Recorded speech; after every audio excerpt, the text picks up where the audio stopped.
Good morning, passengers. Welcome to flight 712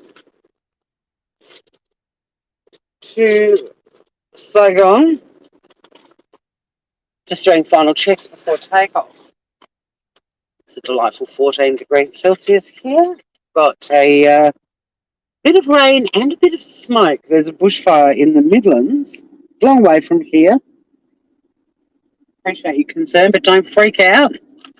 And the smoke is already infiltrating. It's, you walk out on the deck and it's like, oh, this smell reminds me of summer. Check out my thumbnail too, guys. That was the sunrise this morning before the cloud and rain arrived. G'day, cement shoes. Now, Battery Exhausted was horrified that I was showing my driveway and where I work. He's like, you're doxing yourself, you crazy lady. I'm like, well, A, I'm not doxing myself because I'm not doing it with malicious intent. B, if anyone actually used where I am to come all the way to Tasmania at great expense to harm me and something terrible happened to me, then as far as the comedy world goes, I would die a hero and people would talk about me forever. True crime world would. You don't know me at all. Where the fuck have you been? I've been uploading some old crime content over onto this channel because I'm trying to streamline every channel. But every time I upload something, even though I put rerun, first aired on such and such a date, there's always someone in the comments going, damn, I missed it, replay crew. And it's like, do you guys not read the headers of videos? Like, truthfully. But it's fun because people like you don't know me, and Cement Shoes, who've commented in previous lives and stuff, and I've highlighted you on the screen. And it's a bit of a Cement Shoes, and I in particular have really enjoyed the walk down memory lane.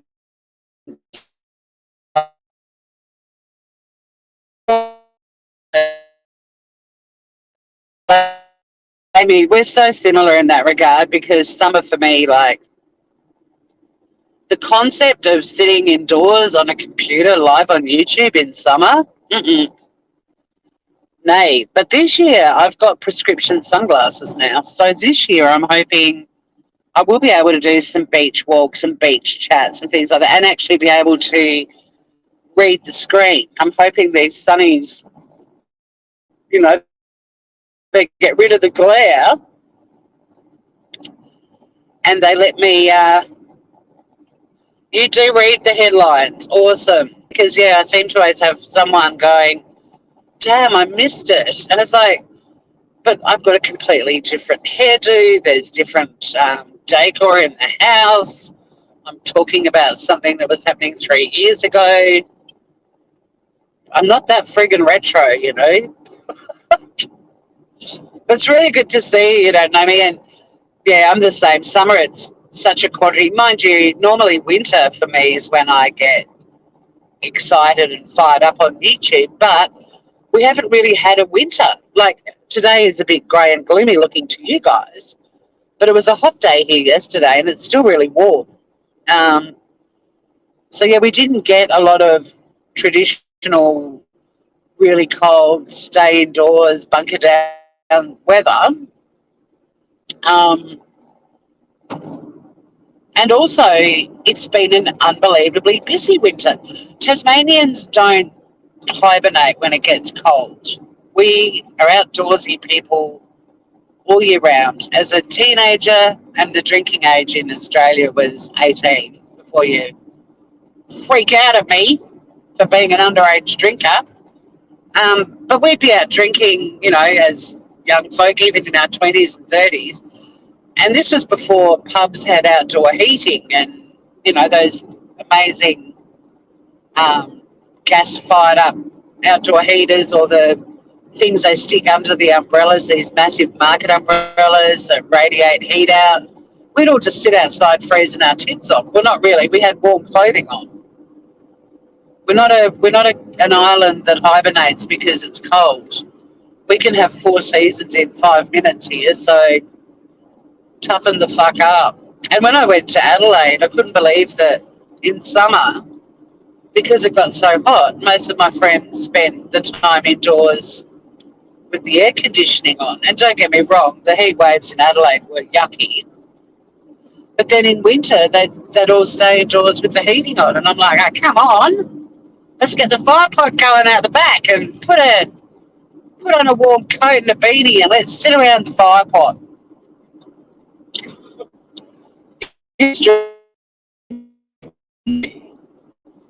Most of my days, either face-to-face or on the phone appointments with clients, I really get the luxury to do anything except work at my job. Imagine if I was like chatting to a client while I had bullhorn. They'd be like, "Is there trouble in your office?" I'd be like, "Well, no, just virtually." And her name is Bullhorn Betty. We've got a referendum coming up in Australia on the 14th, which is very exciting as far as I'm concerned. There's been lots of rallies. Last night I did phone banking where you're just calling people and going, "Hi, my name's Tori and I'm a volunteer and we're calling people about the referendum." Oh my God, so many of them are like, "No, no thank you, not tonight, no, go away." But I also had some really great conversations with some really lovely people who are both voting yes and no. I still don't think the no people have come up with any good arguments, but anyway.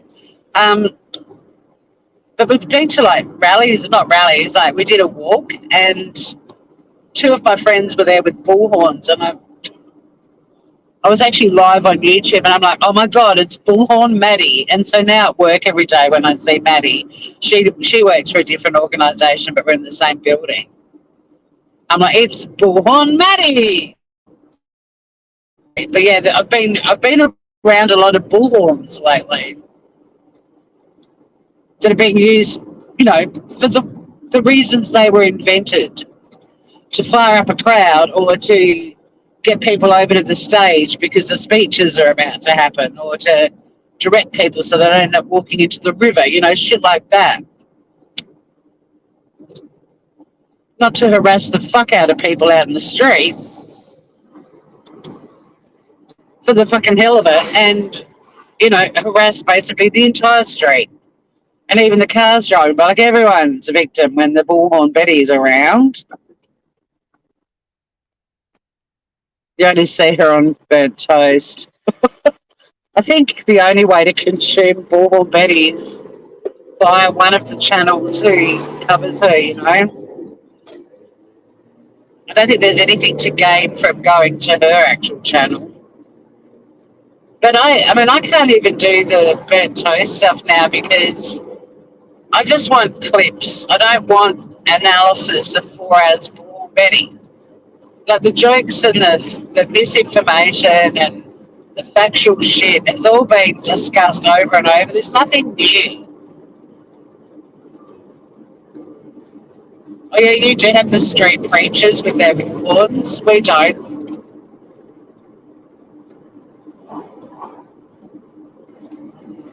We don't. Australia's interesting in terms of religion. Like, we're not, having lived both in the United States and in Australia, like, we're not nearly as religious as you guys are. Mind you, I was in the Bible Belt, but even when I was in California and when I was in New York City, a lot of people were inherently religious to some extent, whether it was Christian or whatever. One of the best calls I had last night, we literally just randomly, well not randomly, we've got this website and it generates the next phone number you're going to call. I ended up having this 20-minute conversation with a Jehovah's Witness and she was so interesting. I learned so much talking to her, and that's why I'm enjoying this campaign. I'm meeting and chatting to So many people, but she's actually worked in remote communities with Indigenous Australians and has so much knowledge about how disadvantaged and how marginalised they are. And without a doubt, she and her entire family are all for giving them a voice, which is what this referendum is about, which is essentially letting them talk to Parliament on issues that affect them, which, I mean, hello, it's kind of a cool idea. Hard to argue against that, especially when you're a white, middle-aged, privileged man or woman who seem to be the most vocal no voters. It's not going to change their lives at all, but it's going to improve so many others if it gets up. But anyway, really lovely woman, fascinating. Jehovah's Witnesses don't vote. Oh, you're in the South. You'd get a lot of them. A lot of the evangelicals, the mouthy ones, I would imagine. But yeah, they don't vote. And in Australia, we have compulsory voting. So I said to her, well, what happens? Do you get a fine? Because if you don't vote in Australia, it's only $50. It might be $60 now, but it's not really a huge deterrent. But you might get a little, slap on the wrist. And it kind of pisses me off when you live in a democracy and you're given a vote and you don't use it. When I've lived in a communist country as well, and the people in that country would fucking give anything to be able to vote who leads them, who their parliament's going to be.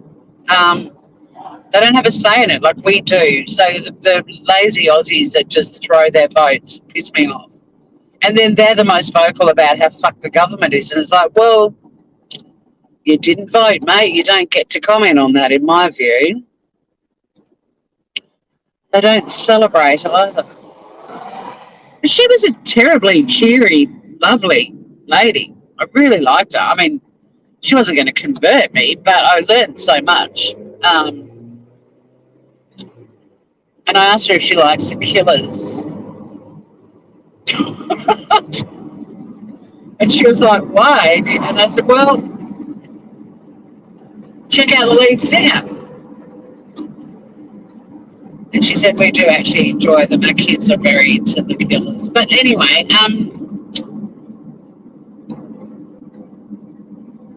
yeah, so they don't get fined because there are some exemptions, and religion's one of them. So they just get a little letter that says, we noticed you didn't vote.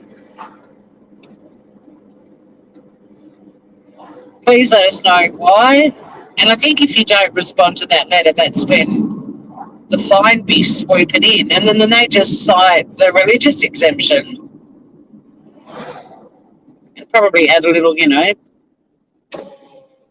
blessings or whatever at the bottom, and off they go.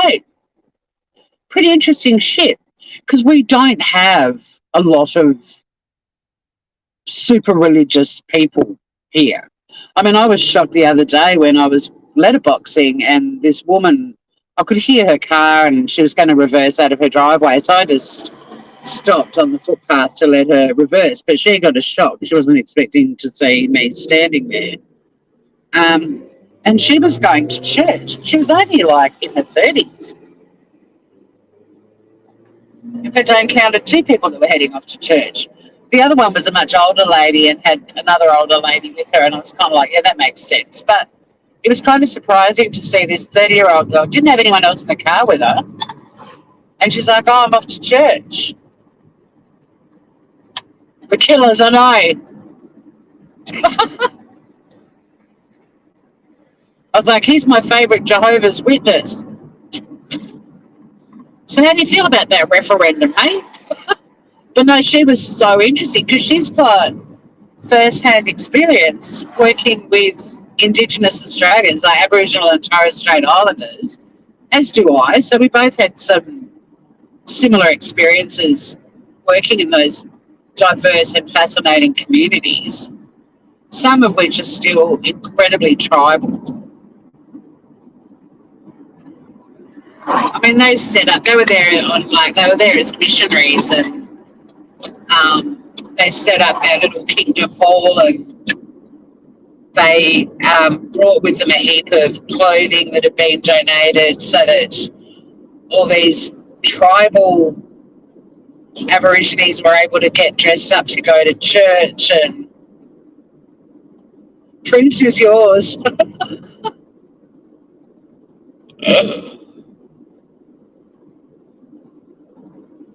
I actually didn't know he was a Jehovah's. Was he a Jehovah's Witness? I mean, I know about the lovely Brandon Flower, but I didn't know about Prince.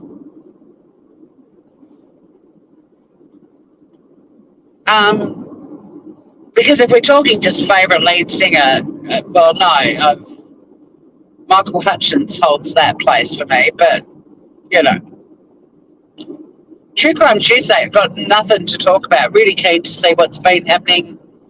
I do have an update on the mushroom mystery in Australia. Nothing major, but the Ian Wilkinson, who was the one that was in hospital for quite a period of time, and he was released from hospital last week, and there's just been some updates in the media about that. Nothing overly interesting or live over.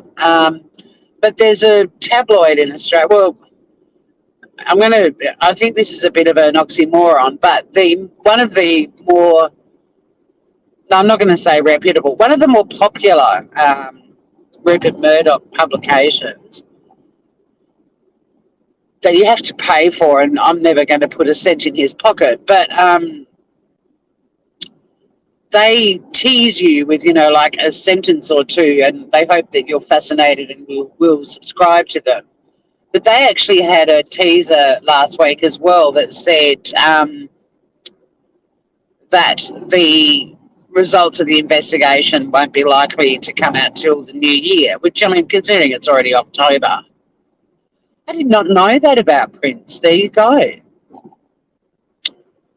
Got these sexy little Jehovah's Witness dudes strutting their stuff on stage. I mean, if we're going to talk strutting men, those two are strutters. Well, Prince was, but I mean, sexy as fuck, but members of a very sort of conservative, neat and tidy religion.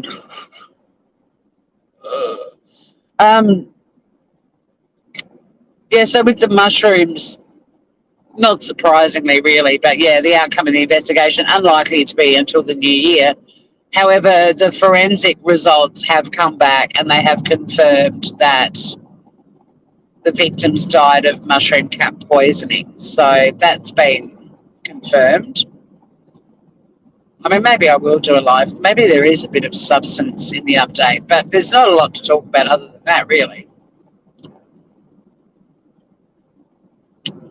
I've been getting a minor break from the angry and armchair detective supporters.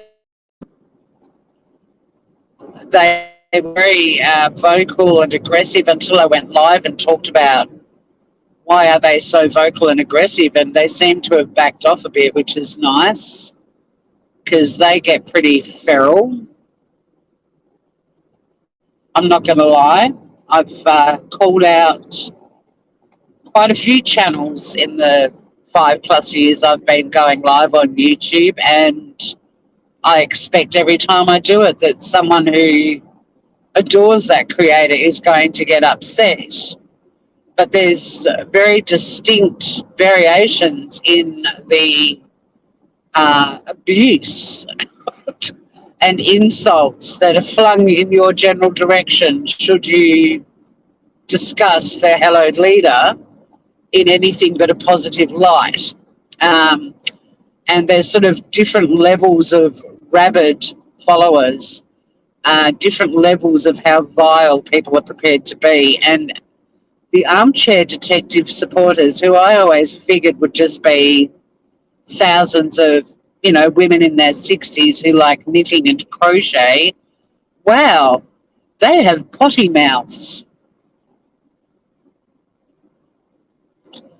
they are the most abusive or insulting, or they use the rudest of wordage.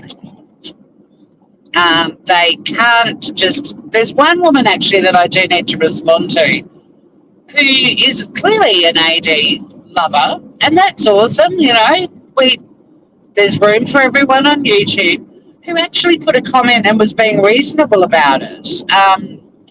And I really want to acknowledge her for that, because she's the only one. The only one. I've literally copped a couple of hundred, probably, because I'm not a big channel. Well, no, I probably can say hundreds of really angry, fucked off people that love AD, don't love him being called out, and have to call me something at the end of their comment. You fucking idiot, you cunt, you know. Just some nice little word gets flung, or a little string of words at me because I'm just observing that his channel's got taken down. You know, God forbid we discuss facts on my channel. AD gone. That's a fact. Get over it. But she didn't add a little snarky, bitchy comment at the end. She didn't resort to name calling. I mean, she thinks he's done more on YouTube for helping solve crime than any other creator, and I feel that's sad that she believes that, because he hasn't. And I could get into a massive discussion with her about how he took one of his mods' information about the shadows in the driveway with the Chris Watts nightmare story, and he put that information out there, claimed it as his discovery, never credited the mod who'd actually spotted the shadows. And my understanding is she died before he ever credited her for that. You know, like, I have dirt on the man that ain't great, but if she thinks he's done more for YouTube, I'm going to say, give some examples. Because not that I'm an avid follower of the guy, but I've been aware of the guy for over 5 years, as many of us have. I've even been on his fucking panel, and I went on his panel because he was doxing an innocent person. You know, yeah, I mean, I guess you could say he's done more for the true crime community if you want to talk about shit like doxing people. No one's chatting. Hopefully you'll get chatty when I get to the car park.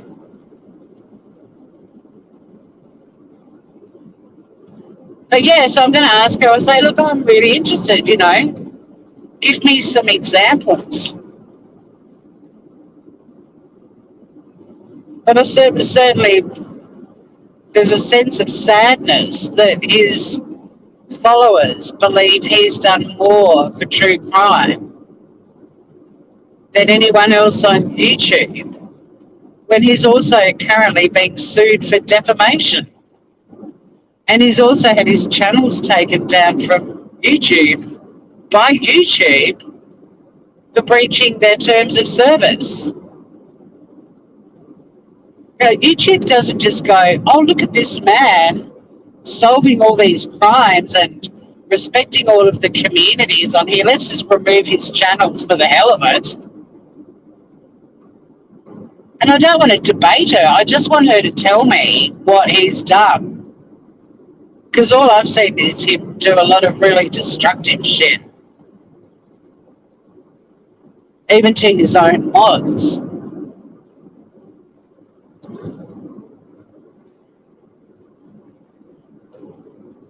I love playing devil's avocado, but I need facts to do that. I'm not just going to start defending the fuck out of someone with any information or evidence about why I should. And I've listened to his supporters, and I've listened to his the people critiquing him and calling him out. I'm informed. This isn't one sort of a one-sided point of view.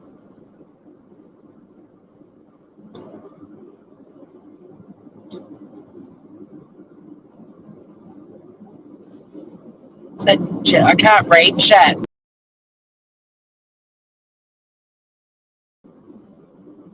It's a bit crazy. I'll be in the car park soon, and that's when we all get to have a chat. I just like taking you on my drive into work at the start, and then, oh, who is AD? I just saw that, but I really do need to focus on the road right now. If you write in capitals too, like not now, but I mean, well, my phone is a long way from my nose and my eyes. But if you write in capitals, whether the traffic's crawling, which it might be up here in a minute, I'll be able to actually read the comments as well. So I'm giving you all permission to shout and use caps. Armchair Detective is AD, a YouTube creator who has had his channels removed by YouTube for breaching their terms of service. He's basically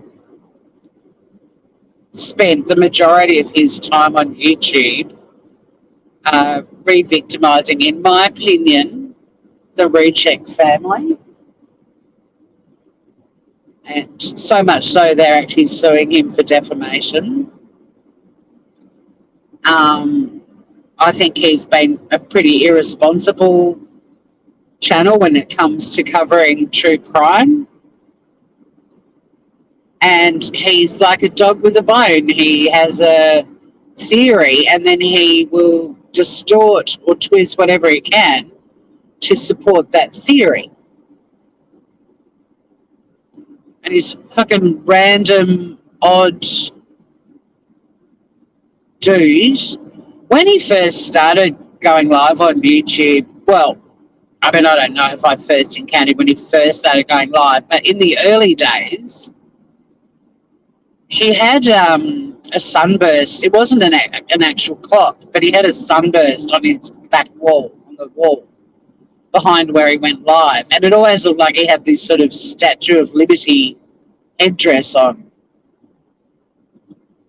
Used to crack me up because I've got a sunburst clock. I like that kind of retro shit. And I used to laugh and go, check him out. It looks like he's got a Statue of Liberty spiky headdress thing going on.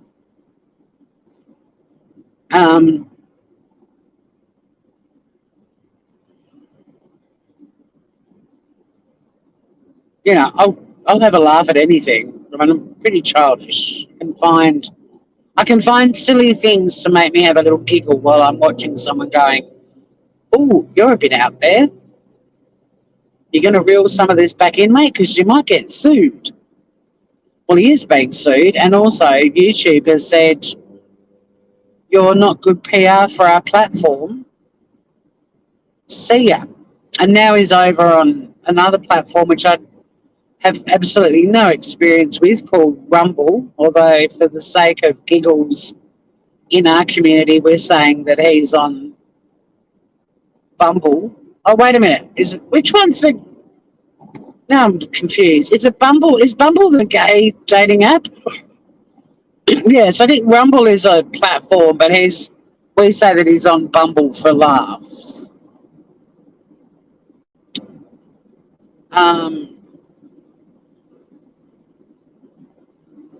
Very rabid supporters on there.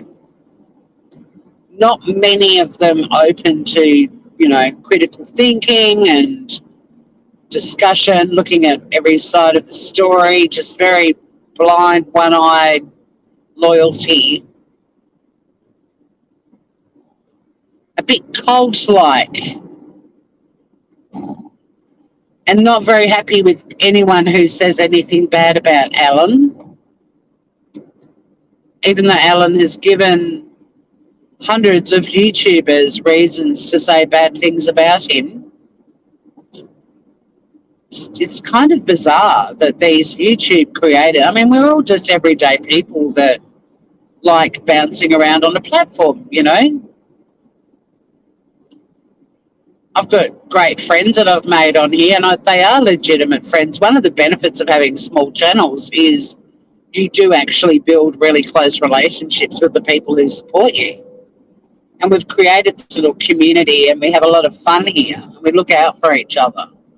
The fear of channels ever getting huge to me is that it dilutes the amount of time that you get to spend getting to know people. And I'm not sure if my other channel, my monetized one, is ever going to grow again. I'm still going to do things on there, but it was a bit exciting when it started to grow and it was hitting the algorithm and so on. But I also look at it now and think, had it taken off and I was putting all this time and energy into that one channel, you know, I don't know what size it would be now, but I would imagine it would be so much harder to keep up with everyone because you've got to have time to prepare for what you're going to be talking about, setting it all up. If you're doing it from home, there's all the technical stuff. You've got to have the time to respond to every comment and email. And a lot of YouTubers just do YouTube full time. Like they don't have a fucking insane job like I do. That is so exhausting. It actually quite often wipes me for a day or two, and I just don't have the energy to go live because I'm flat. Like I'm not going to go live when I sound like this. People, not now. I'm chirpy today, but I'll be flat tomorrow. Speaking of tomorrow's Cement Shoes, that shit is tomorrow night, 8:30 Australian Eastern Standard Time. So like 4 in the morning for you. Although we've just had daylight saving, so we're an hour ahead now. So that, I don't know if that's going to work for you, if that's going to be better for you or not. Worse, not sure. I remember last year I was talking on a live about daylight saving and some American put a comment under my video or whatever. You're a fucking idiot, and you proved it time and time again. But when I really knew you were an idiot was when you mentioned daylight saving. It's not fucking daylight saving. Daylight savings on whatever friggin' date it was. And I just responded and I went, Google daylight savings Southern Hemisphere. You're welcome. Fuck me dead. Actually, I don't think I said Southern Hemisphere. I just said Australia. I had an American telling me we hadn't had daylight saving. Yeah, we did.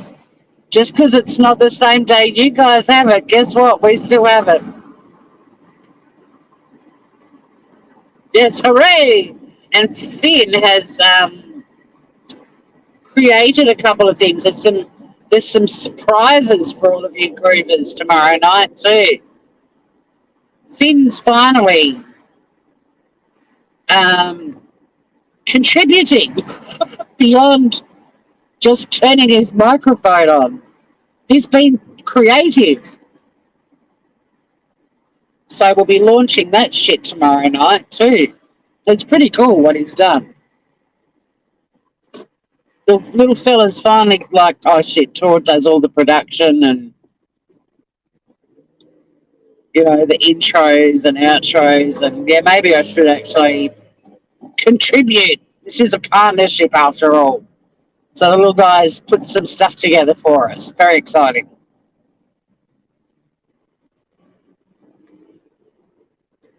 But yeah, gotta love someone telling me I'm an idiot, because I think the entire world's daylight saving is the same date as America.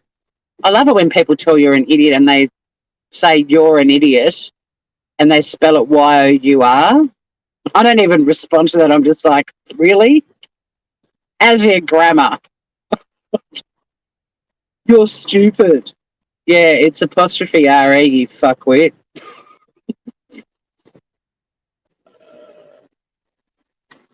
Look, we all sleep through things, Cement Shoes, and there's always replay crew. And I know it's not quite the same as when we're live, but it's still a damn good show, as you know. Like, why we aren't world famous now is ridiculous to me. I think we provide, it's probably because we're both such potty mouths. We're not really that consumable, you know. But it's a bloody good show. It's good fun, and we're not taking the piss out of. Well, occasionally a YouTuber makes it in there, but for good reason. But we're not like just bitching about people. We're bringing you news stories from around the world and talking about. It's a very international, cosmopolitan show. Plus, there's the spectator sport of Finn and I arguing like siblings, which many of you seem to enjoy. Let's just go here. The tuba, the wall formerly known as tuba. Don't say I don't bring you to the sights of Tasmania. But yeah, I mean, Finn and I, that shit, the whole point of it was the pair of us used to just send each other videos and comment to each other and crack each other up. And then we were just like, why don't we just go live and do this? You know, there might be an audience for this stuff. But also at the time I said to him, I've been trying to find a show like what we do, like a good one, since I've been on YouTube. And there's quite a few shows that have, you know, two hosts and talking about stuff, but none of them really, some of them were just too shouty, or what they were covering was just too parochial. They weren't sort of looking at shit from around the world.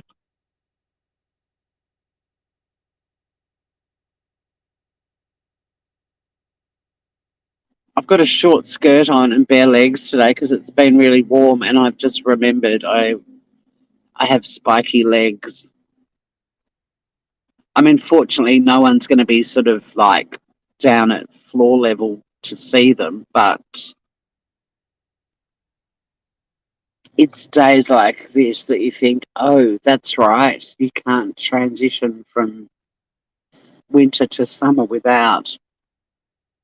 They're only spiky. I do shave my legs during winter as well, and I'm not overly hairy, but just running my hand up my leg, I'm like, oh yes, I've got the whiskers happening.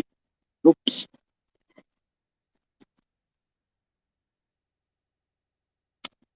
So I never know what channel to go live on when I'm driving in and it depends on what I put in the subject headline. Like if I'd said AD is a monkey, I'd probably have 30 people in here right now.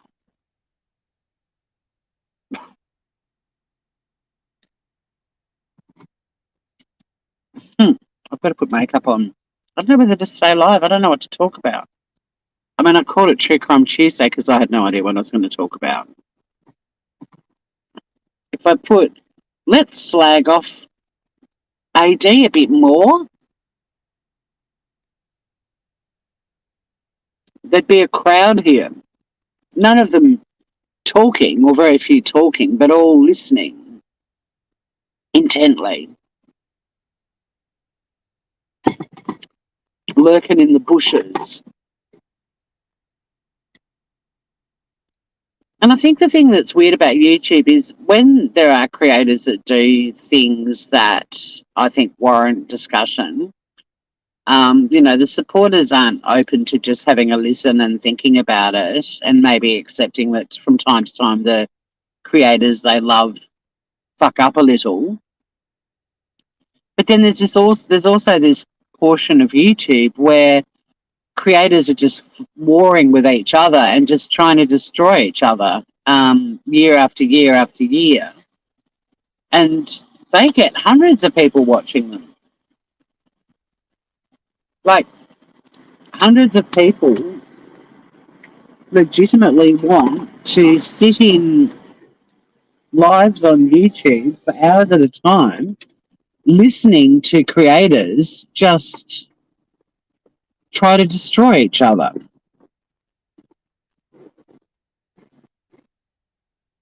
And it's an effective campaign. And there's a lot of channels still doing that kind of footage at the moment, or footage material, subject matter, whatever at the moment. And it's pretty brutal. when there's other creators that are actually getting removed from YouTube for breaching terms of service or going out and about and harassing people or trespassing. And they're the ones that, if you're going to be observing anything in your community, they're the people that you should be honing in on, not just going after someone over and over and over again because you don't like them or because one person has said something negative about them. And rather than doing your research and listening to every side of the story, just, make up your own mind. You just blindly start ranting and carrying on about that. But, I mean, Heels in the Air is a classic example. And I mean, she wasn't awesome at defending herself. I've said that a few times, and I used to listen to her trying to defend herself, and I was like, God, I just want to write you a little sheet of bullet points, and you just need to stick to that, and then open up the discussion. Just get your points out first, because people do and say things all the time, and if you completely write a human being off based on one sentence that comes out of their mouth without listening to them explaining it, you're not a very tolerant, open-minded person. A lot of subscribers on YouTube expect perfection, and yet I don't think any of them are perfect, Very high standards of those of us who are dumb enough to turn a microphone on and do some talking on here. Very high expectations, but do they deliver accordingly in their lives? I doubt it. Do they never, ever, ever upset people who care about them? I doubt it. AD is the moob king. Damn, I wish I could change my headline. I don't think you can on StreamYard. You can when you're on. I'm just lining it up a bit more. I think I was a bit close to the line on the other side. I mean, I'm right on the line on this side now, but the car next to me is right on the line on their side. But there was a gigantic four-wheel drive trying to get into this little spot next to me before, and it really is only big enough for a car like mine or a little motorbike or something. It's not a big park for a big truck. Yeah, AD is the moob king. We have seen his moobs, that is true. I mean, if anyone's wandering now, look at that. I'm trying to make that wall a bit more interesting. Just go. Put the hazards on. Okay, well, I might as well put some makeup on.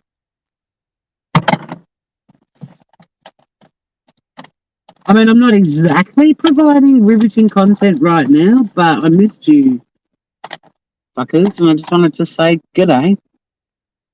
G'day, groovers. How goes it? I had fun doing the phone bank last night. You've got like the electoral roll basically, and you're on this website, and it just randomly throws a number at you, and you call them, and then there's a little sort of questionnaire that you fill out while you're chatting to them. And then when you finish that call, it just generates another number for you. Very random. And I really was hoping somebody I knew came up. Nobody did, but I was really hoping that I'd get someone like, g'day, how the fuck are you? But no, I didn't know any of the people. And I think each of us made 2,500 calls in 2 hours. It's pretty incredible.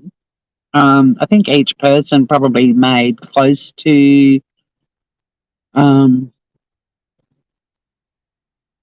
or 60 calls, possibly. I don't know. 50, I don't know. 50 is probably realistic. I'm not sure. But it was fun. And so I'm getting my own individual PIN number so I can log in and do it from home in the comfort of my home. And you can do it on the computer because it's a website. And I've got everything set up for YouTube. So I'm like, bring it on. Let's call some people. And it was, I mean, the downer of it was dinner time. So a lot of people were eating dinner. So there's a little comment box at the end for you could add any extra notes. And I asked every person when they said, oh, we're having dinner, we can't really chat right now. I'd ask them what they were having for dinner. And then in the notes, I'd be like, Dinner time, chicken schnitzel and vegetables. Pizza and pies was one guy. Pizza and pies. Yep. So at least whoever looks at the notes afterwards, I tried to make it funny and give them a laugh. But it was a bit weird. I mean, we started calling people at 6:30 and finished at about 8, and that's not really the best time because most of them were in the middle of dinner. But the people that were in the middle of dinner were really lovely. They were just like, look, some of them were like, yeah, can you call back at a different time? Because I do actually I've got some questions and I want to know what this is about before I decide what I'm going to do, how I'm going to vote. And they're the ones that you want. You want the ones that aren't decided yet. So you can say, okay, well, this is what it's about. There's been a lot of misinformation put out there. There's been a very aggressive no campaign. But at the end of the day, it's a really simple concept. And ultimately, unless you're an Indigenous Australian living in a remote community and you're one of our most marginalised, disadvantaged Australians, it's not going to change your life if the yes vote gets up, but it could change theirs significantly. And it's in a human nature that everyone just wants things to be better, like for them, for their community, for the planet. Like, isn't that what most good people are striving for, is for things to be better? Because this whole campaign is an opportunity to make Australia better. And Australia is not a perfect country. There's no perfect country. But doing something that might make it better, why wouldn't you want to be part of that? And be part of history too. Very quiet crowd this morning. Probably because of my vague header. Stream info.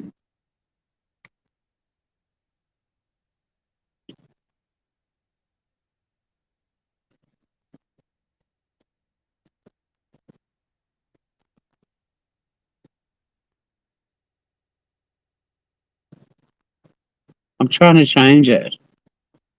True crime creators who have moves.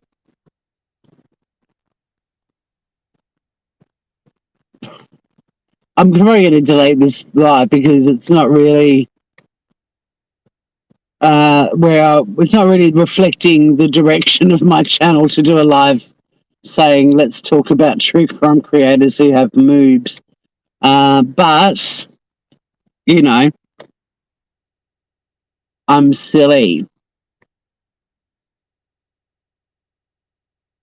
Yeah, it's not letting me change it. Oh, it has let me change it. What sort of makeup I'm putting on? I use a mineral base, so it's not a heavy, full coverage makeup. It's called Natio. I don't know where you are, Jenny Jones. Are you in Oswego or are you in another part of the world?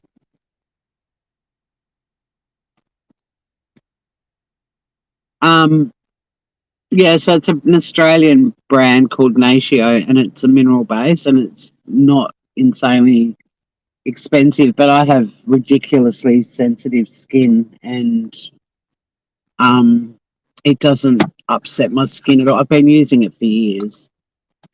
But it's also not a heavy coverage, so like I've got some freckles on my face and you can still see them, but it just gives me a bit of coverage, so I feel like I've made a bit of an effort because I'm heading into work. And I mean, look, we represent workers, so I mean, we often wear like jeans and blunnies and worker type gear to work, and we swear a lot because our clients do.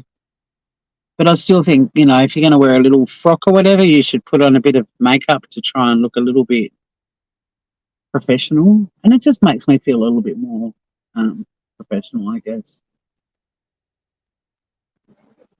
But down where I live, down at the beach, there's no makeup going on. I don't get up in the morning and chuck makeup on. I think this summer, though, I've never done it before, but I think I'm going to get my eyelashes tinted for summer because I spend a lot of time in the surf and I often go down after work. And if I've been at work with makeup on, I get, the mascara running down my face, the panda eyes. And I have got a waterproof mascara, but I find with me, if I wear them, my eyelashes fall out. Like it doesn't run, but then when you go to take it off your face, you've got to rub so hard you lose half of your eyelashes. Hi, Scout. We went over your favourite causeway. Well, we went over the Scout Inquiry Causeway of Love. I forgot to do a shout out. We were talking about rabid armchair detective supporters at that point in time, I think.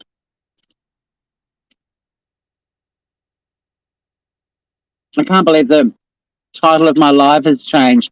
All right, what other creators on YouTube have got moobs?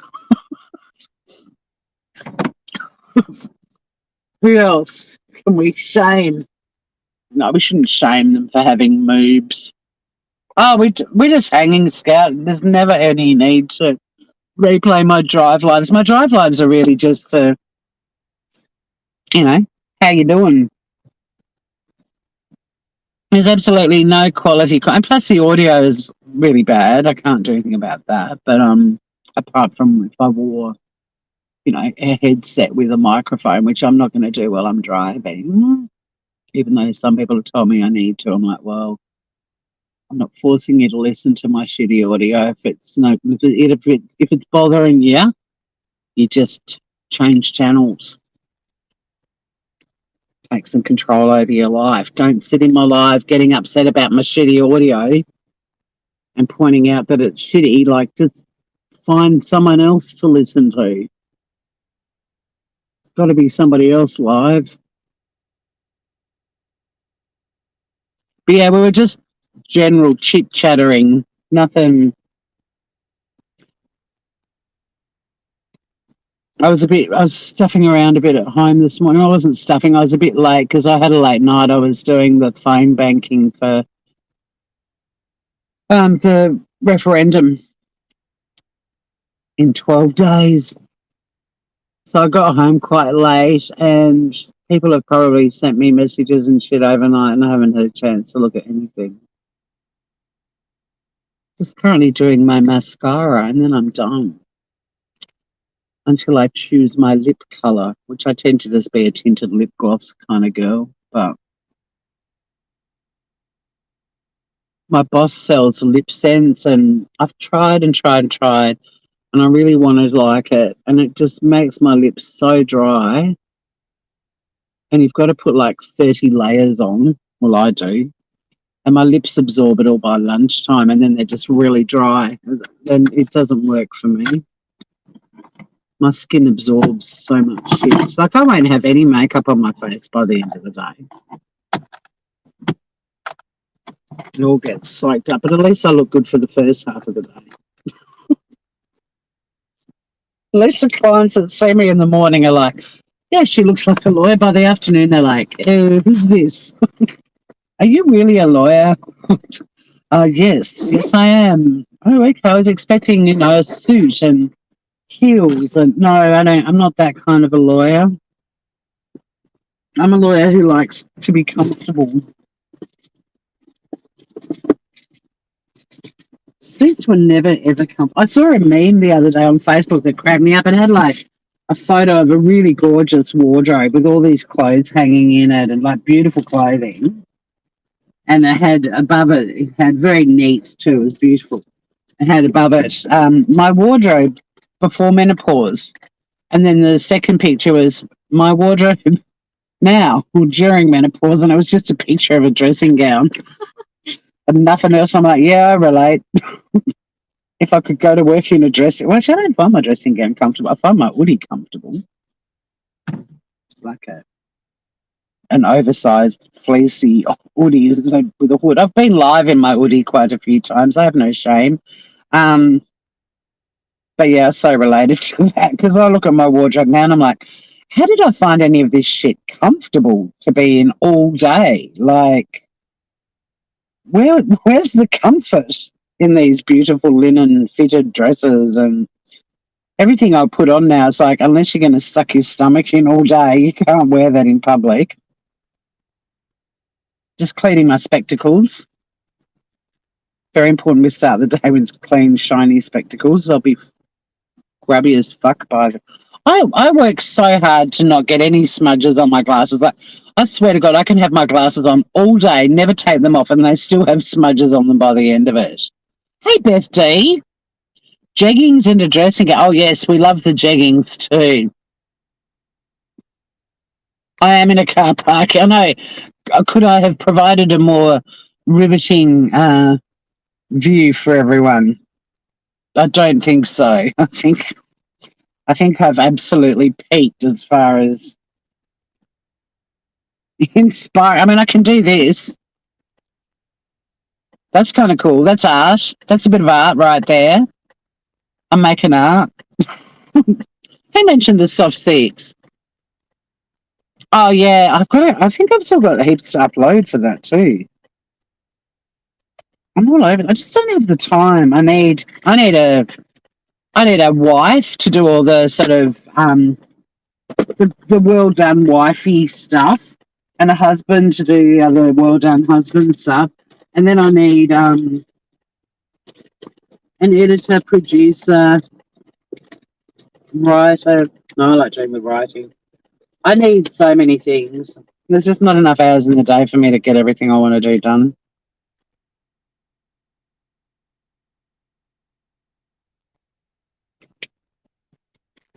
I'd even like someone to just go to work for me from time to time. Although I'm on holidays next week for 2 weeks. Bit excited about that. Long fucking time coming. I've only had one break while I've been in this job, and that was in January when I went to Singapore. And I came back all relaxed and summery and blissing out. And, I'd spent some time with my whole family was together. It was gorgeous. And I got back to the office, and every single person I work with was on leave the following week. So I come back feeling all refreshed, and all 3 of them were on leave. And so every little bit of relaxed goodness I got out of that holiday was just erased in my first week back at work. You like the signals? Yeah, they were doing my head in. Plus, people in the car park are probably like, is she in trouble? Does she need help? She does need help.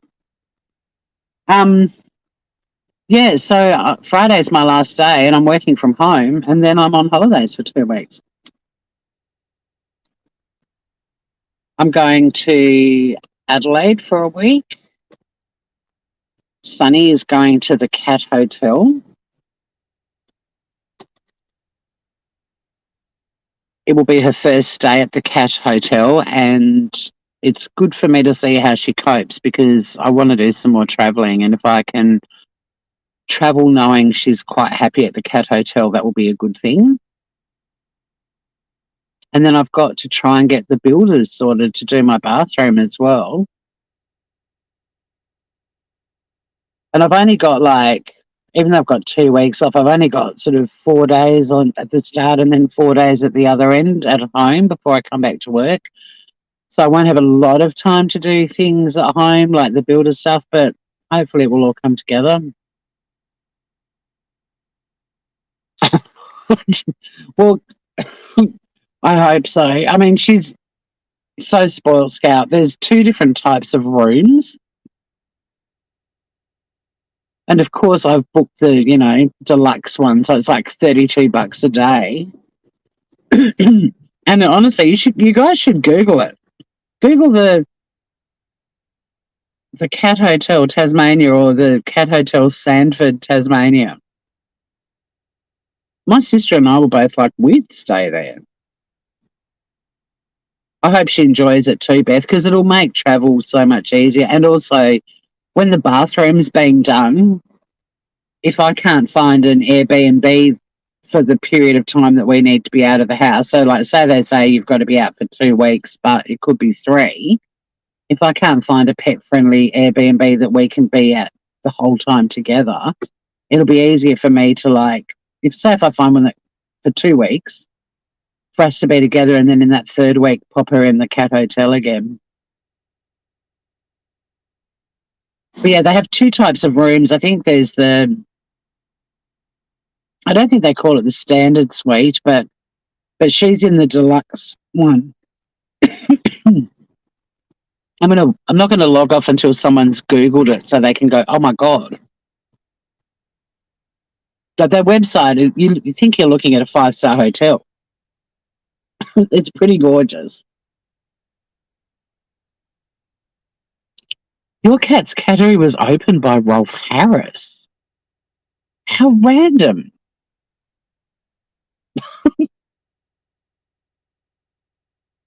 I mean, I know he was a media tart and got on every possible thing. Blank Slate, how are you? How are you, gorgeous? Good to see you. How have you been?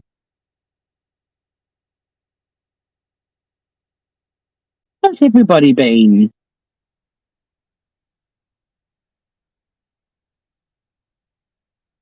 That's so weird. The gallery was opened by Rolf Harris. Tiny cattery down sport. I mean, it's not really PC to talk about Rolf Harris anyway. I shouldn't even parody his song. How did I lose 4 people because I sang one line of a bloody Rolf Harris song and changed kangaroo to cattery? Come on, that's rough. But then the headline, we're talking about true crime creators that have moves thanks to cement shoes. I mean, I just wanted to go live and say hi to a few people. So, we're not really talking about anything interesting. He hosted an animal program okay. Oh, it's Sandford. Oh, you're behind. Blank Slate, if you're back at the... Oh, no, you corrected. Right, because I mentioned that earlier. I was saying I love it when people say you're stupid and it's like, it's apostrophe R-E. The Sandford. Or it might be the Lauderdale. Oh, no, it's Sandford, I'm pretty sure. Sandford. And actually, if you put Tasmania... Has Tasmania got 5 cat hotels? I mean, we've got shitloads of catteries, but... Yeah, try Sandford. Anyway, I mean, I might even go live when I take her to... Oh, I might not. She might need my full attention. It's a long drive. It's so beautiful. You can get a street view. And they get, like, the rooms that she's in, they're slightly bigger, but they have, like, little ledges that they can get on and they can watch all the birds and butterflies. And then there's a playroom. And if they play well together, they all get to, like, romp around in this playroom together. But if they don't play well together, each cat gets its own time in the playroom, so it can have a bit of a run around and climb up the trees. And I hope she is. Apparently they send you updates, but also they put photos every day on their Facebook page of their residents, their guests. A friend of mine who's got a cat that has like serious anxiety, Maisie, Chris took her there, and the whole premises are felloweight as well. And she recommended it. So, if Maisie could handle it, because Maisie basically lives under a blanket, just peeking out under the blanket. That's how she spends her day. So if she liked it. Oh my God, I was going to get one too, but I think Sunny might be too old because she's 12 in December. I had my hands on one the other day and I was umming and ahhing about it because I reckon, because she's such a Klingon cat, like she's so bonded or imprinted or whatever the expression is to me, that I reckon if she had the opportunity to go out with me when I go out, she'd probably be okay. But then I've read comments too that people say, well, cats are territorial and they feel safe at home, and when they're on your back, they can't see you. And so I don't know. But your cat doesn't mind it. You do need to know where your beautiful godchild will be. I think she's going to be fine at the cat hotel. I mean, I'm going to let them know. They want to know what they love, and I'm going to say she loves a rough back massage and head massage, and but she's really fussy with her diet. She's got absolute bogan tastes when it comes to food. I've tried all the high end. The vet the other day was like, oh, she's put on 250 grams since I last saw her. We might need to put her on a diet. And I'm like, what? She's bloody nearly 12. She's a little bit menopausal. Leave her alone. 250 grams in a year. Seriously. But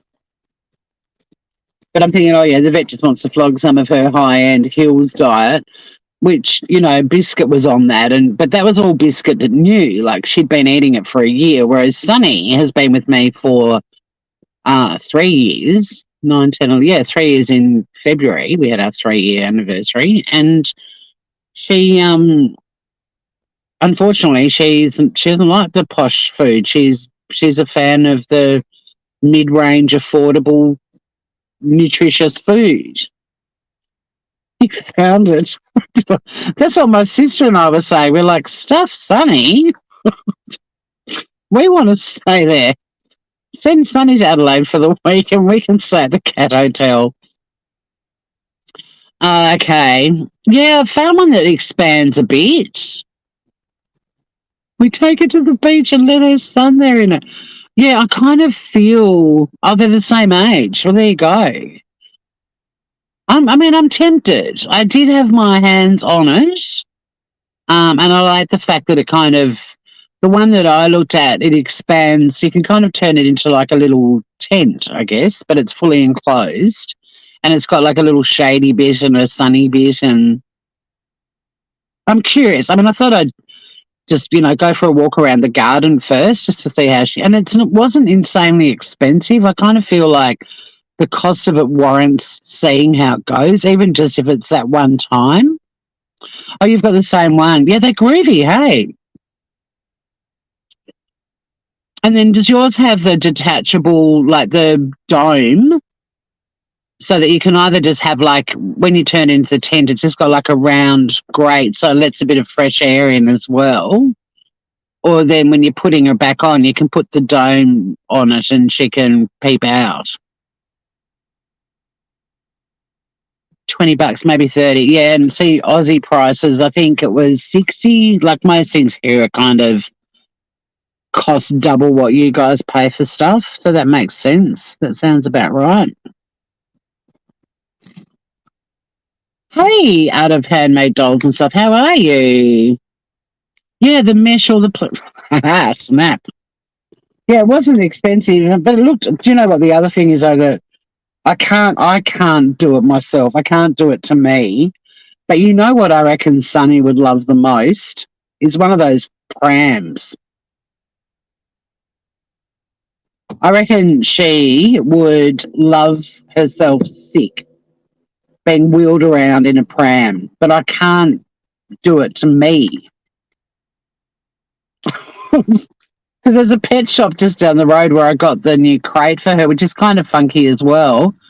It's a soft one, but it's like a caravan. It's great. The shape of it and everything. The only thing that's weird about it is the handles are on opposite corners, and it's because it's a soft fabric, even though it's rigid, it sort of collapses a little bit when you pick her up, but she seemed to be okay with it. It sort of turns into like a smaller space, so they're really sort of secure and feel like they're being held while you carry them, but it feels weird to me, like I'm worried that she's getting squashed. You've got snow on the way. Spring was beautiful, and the weather is lovely at the moment, although we've already got a couple of bushfires in Tassie. They're not out of control yet, but they don't sound great. Your mum walks her cats in a pram. Yeah, I'm not ready to do that. But Sunny would love it because she's all supermodel-y and gorgeous, and she'd be like, check me out, man. I'm beautiful, and people would love it.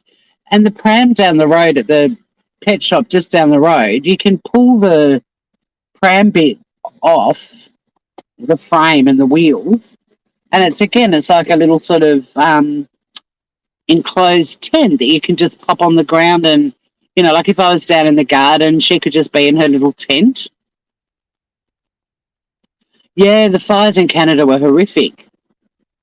We had a very warm winter, and most of the plants didn't hibernate over winter like they usually do. And the country's already very dry, and they're predicting a long, hot summer. And Australia, unfortunately, is also prone to horrific bushfires, as you guys know. So yeah, we're bracing ourselves. Like everyone's already got their fire plans in place. Well, I'm not saying everybody, but most people have been getting them in place. The things we purchase for our fur babies. Yeah, but I just can't bring myself to push her around in a pram, but she would fucking love it. I know she would. She's a grey tabby, long hair. Let me see what my avatar is. Oh no, it's batshit. Okay. Sometimes it's a photo of Sunny. We will be safe, thank you. It's going to be a bad one. So, and it was kind of scary to wake up this morning. Not that I'm scary and oh my god, I've got to flee, but it was scary to wake up in October. And I went out onto the deck to take the photo of the sunrise this morning. That's my thumbnail. It was insane, but there's also smoke. It smells like bushfire season, and it's only October. That was a bit scary. I'm like, oh, this is bad. Like we've already got fires happening, and it's October the 2nd. Tabbies are nice cats. Both of my other cats were tabbies, but they were short hair brown tabbies. I have never had a long hair before, and I mean, she moved in, and within a day, I was like, "Oh, okay, this is what it's like living with a long-haired cat." I'm going to be sweeping up Floof. My cousin, who has 2 Siberians, reckons Sunny is part Siberian. Like she's got Sib looks and personality and Floof. But the grey tabby's very different to my 2 brown tabbies, Biscuit and Oliver. They both thought they were dogs and acted like dogs. Sunny is very much a cat and a very opinionated one, but she's also insanely smoochy. I haven't had that. The brown tabbies aren't really smoochers. They're sort of with you. They're hanging out with you all the time, but they're not on you, whereas Sunny quite happily gets on my chest when I'm nearly asleep and shit like that. Yep, she does drink a lot of water. I've been lucky in that regard. All of my cats love water. Yeah, but it sucks, doesn't it? Like waking up and I was just like, oh, I'm not ready for this. Like we all know there's going to be a bad bushfire season, unfortunately. It just is. Like we're a dry country. There's not a lot of rain. Tassie's been in drought. Like it's bad. But just smelling smoke, I was like, oh. And the fire that's burning at the moment in Tasmania is like an hour and a half away from where I live. And there was smoke all over the area. Just send out positive vibes that, they're not these horrible firestorms that we've been having. Yeah, she's not a fan of being brushed. And I actually, one of her either birthday or Christmas present, because the poor little thing, her birthday is Boxing Day. So she gets presents on Christmas Day and then presents on Boxing Day. And then it's like, well, you've got to wait for another year. So Boxing Day, for those USC people, is the 26th. I know Canada has Boxing Day too. But yeah, the 26th of December is, I mean, Sunny gets spoiled all year round. But anyway, I did get her a brush that's meant to reduce hair, and she hates it. Sounds beautiful. We had a very mild winter, not a lot of rain here. And spring was mild. I mean, we had daffodils that came out in winter, like the whole autumn was like a week. The summer just went on and on and on, and the trees were all kind of like, aren't we meant to be changing colour and losing our leaves? And then suddenly, boom, that happened. And yeah, now I mean, the weather yesterday was very warm and summery. So, but I've got my fire escape, sort of my fire plan in place. I've just got to get the gutters done again. They were only done a few weeks or a few months ago, but I'm getting them done again. And then hopefully we'll be good to go. And my tank's being filled later on this week. Got to have lots of water on site.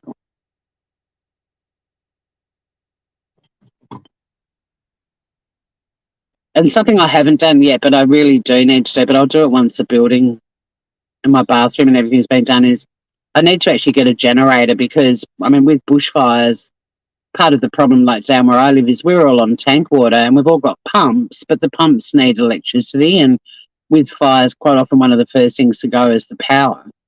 And so you can't use your tank water. So I need to get a generator to kick in if the power goes off so I can still use my hose. But I'm going to have to go into the office. I have clients to speak to and with, and there's work to be done. I think the 1st of November is summer. I think it's November, December, January, and then February is autumn. I don't know. That doesn't sound right. We're in spring still, I think. Is it December, January, February, summer? I can't remember. Our seasons are the same, just opposite. So whenever your winter starts, that's when our summer starts. But I could go.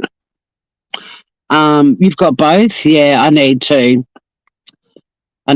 get a generator for sure. Thank you, Blank Slade. Thanks for dropping in, everyone. Have a fabulous day, and thanks for popping in and saying hi. And I'll see you all again very soon, Grooveroonies. Bye for now.